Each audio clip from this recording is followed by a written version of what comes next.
that change in America doesn't happen from the top down, it happens from the bottom up.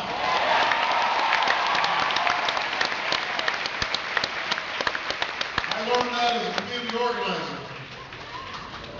working on the south side of Chicago in the shadow of steel mills that had closed back in the mid-'80s.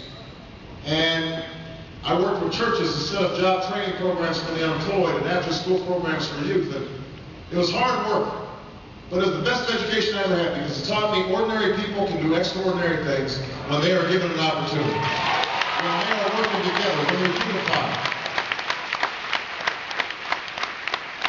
And so at the beginning of this campaign, I thought to myself, you know, if we can all just come together, black, white, Hispanic, Asian, Native American, young, old, rich, poor, if we can tap into the decency of the American people, and the generosity of the American people, and the common sense of the American people, and challenge the special interests that have come to dominate Washington, but also challenge ourselves to be better parents, and better neighbors, and better citizens, then I believe there was no problem we could not solve and no destiny we could not fulfill.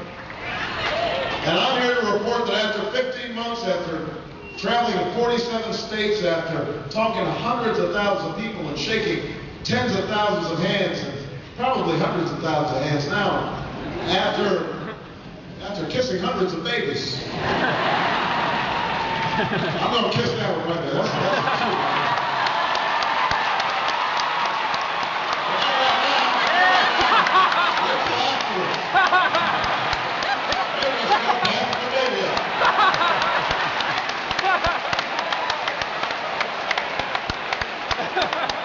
Hope is not ignoring the burdens and the challenges of bringing about change in this country. I know how hard it's going to be to create a healthcare system that works for everybody. If it was easy, it would have already been done. I know how hard it will be to bring down gas prices, have an intelligent energy policy, and fix our schools, and bring good jobs and good wages to Americans once again. I know it's hard because I've fought on the streets as an organizer. I've fought in the courts as a civil rights attorney.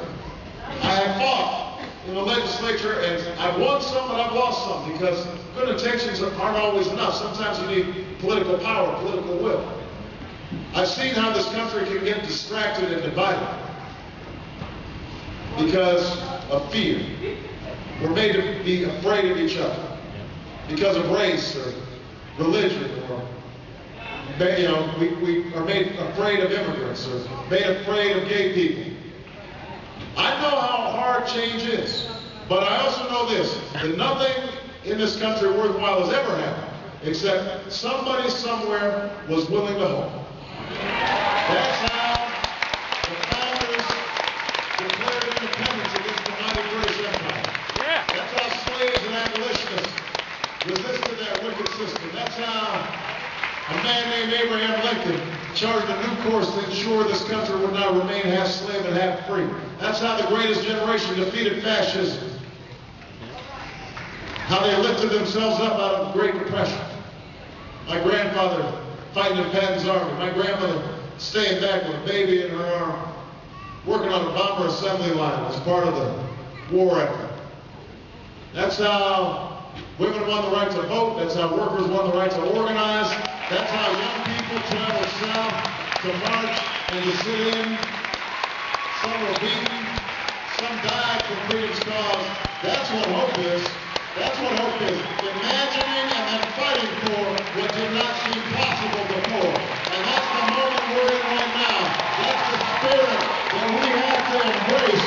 If you are willing to work with me and fight for me and stand with me and vote for me, then I promise you we won't just win in the end.